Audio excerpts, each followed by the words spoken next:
Yes, as you can see right here, this is my brand new 2023 Ford Kuga 1.5 EcoBoost ST Line X edition. And the reason why I've gone for this is because, I wanted something bigger, as I've done my first year of driving, and I just thought of showing you guys around it and just doing a little review on it and a test drive, hopefully. So yeah, if you're new to the channel, please make sure to like, comment, subscribe, and we'll get on with the video.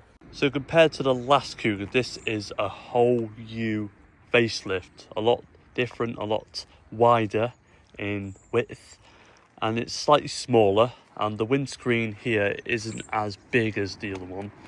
And because this is the ST Line X, it's got slightly bigger wheels compared to the ST Line, which are slightly smaller. It also has inside heated seats, it's got a panoramic sunroof, and it's got Alcantara and leather seats, heated steering wheel.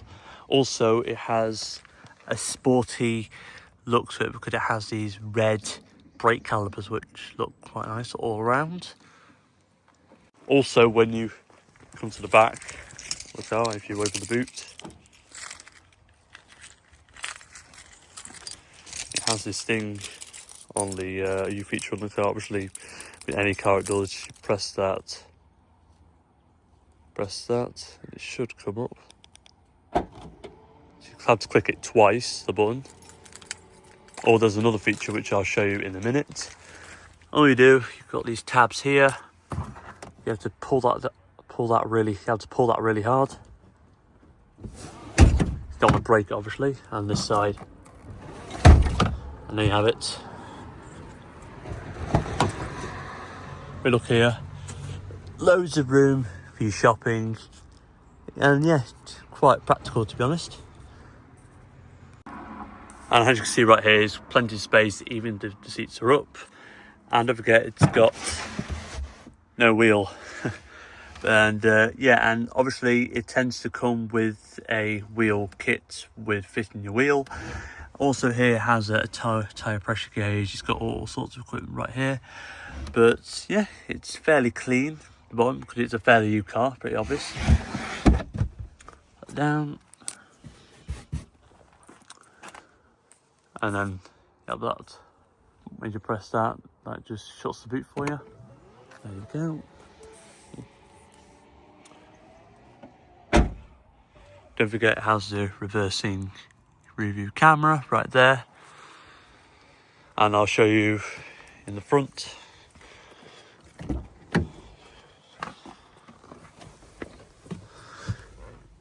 So yes, as you'll see in the front, it's pretty clean.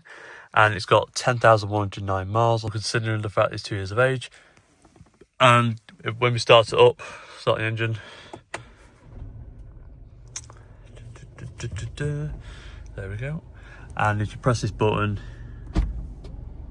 it disengages the boot right there. I'll show you now.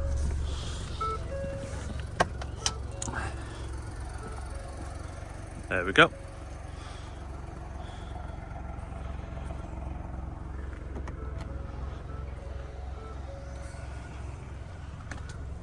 What I said at the start of the video, it has a panoramic sunroof, which is right here. It's got heated seats, and it's got heated steering wheel, which is good as well. It also has leather and Alcantara seats, which isn't fully leather compared to the lower models like the Eco Blue version, the diesel version, which isn't like that. It's just leather, I think, fully leather. And the ST Line is, I think it's this as well. I'm not too sure.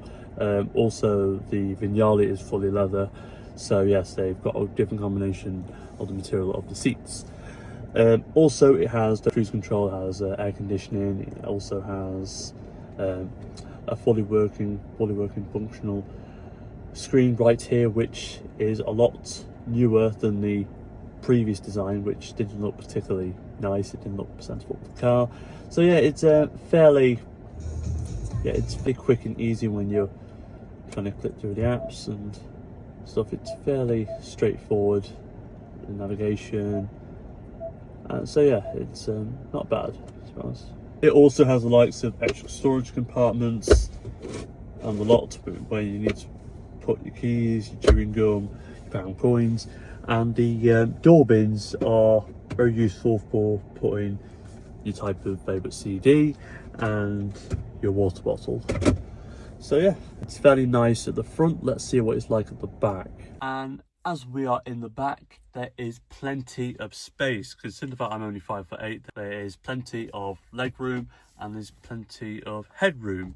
So yeah, you're not going to feel especially cramped. Also, it's got the likes of cup holders here, so you put your water right here, and yeah, it's fairly spacious as well. I'll do a bit of B-roll in the back as well to see what it's like for viewers wanting to buy one of these. Right now I'm going to show you what the engine looks like, and what I quite like about this car is the ST line right there. Obviously, because it's quite new, I'm not taking the cellophane off, the cover off, so I should, but yeah, I quite like that. Yeah, it'd be good if it like reflects onto the ground, which look quite cool as well. But I'll show you what the engine looks like. You have to click this twice. There we go. This is the 1.5 EcoBoost engine, which is 3-cylinder, and it produces 150 horsepower, top speed 121 miles an hour, 0 to 6 time is about 9.6 seconds. I'm not too sure, I'll put it up on the screen right there. And yeah, with the engine wise, it's got loads to choose from. With the petrol models, there's the 1.5, which produces 150 horsepower. It has the 2 litre, which produces 230. I'm not too sure, put up on there again. The diesel models, you have a 1.5 EcoBlue and the 2 litre. The 1.5 produces 118 horsepower, which is slightly underpowered in my opinion. The 2 litre is about 187 horsepower. Like I said, not too sure, I'll put on the screen again. And has a few hybrid models as well. You have the plug-in hybrid and the fully hybrid, which produces 187 horsepower and 243 horsepower. So, not bad. So, now we've done all around the car, we're going to take it for a little test drive. But before we do that, I want to show you the fuel gauge and the miles per gallon.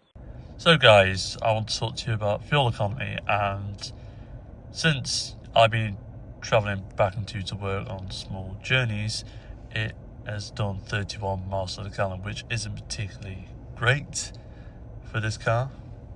So I wanted to address this to you if you want to buy this car. So guys, we're going to take it for a test drive and discuss whether this car is worth buying, so let's go.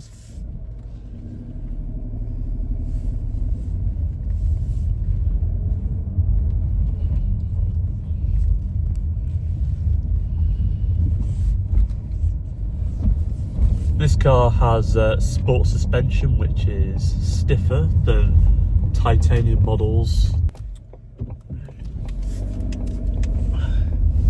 It's fairly comfortable to drive if you are looking for a family SUV for your needs. And like I said not long in the video, that there is multiple engines to choose from. If you want a slight bit of power with your car, I wouldn't recommend the 1.5 EcoBlue engine. I just think, in my opinion, it's just slightly underpowered, not as aggressive, not as punchy in my opinion. But I think, you know, if you want something with a bit more punch, a bit more torque, then I suggest a 1.5 EcoBoost ST Line X or ST Line model. If you want a Vignale, if you want a posher model of a car. Or the alternative route is the hybrid options, which includes fuel efficiency and lower running costs.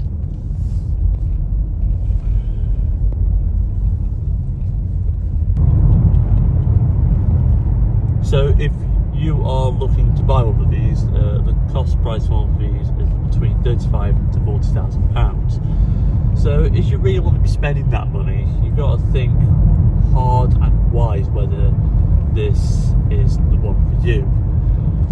Don't forget, you've got to look at fuel economy, you've got to be looking at insurance costs, you've got to be looking at road tax, how much this is 195 quid a year.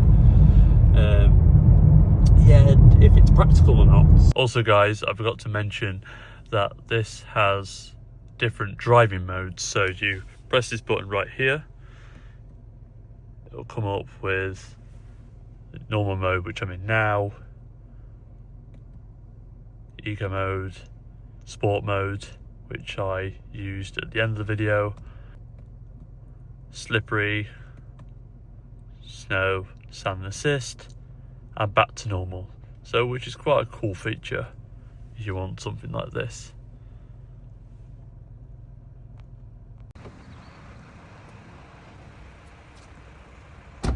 So if you enjoyed my review of this 2023 Ford Kuga ST Line X, then please make sure to like, comment, subscribe, and click the notification bell for future uploads. And that's it from me. I'll see you in the next video.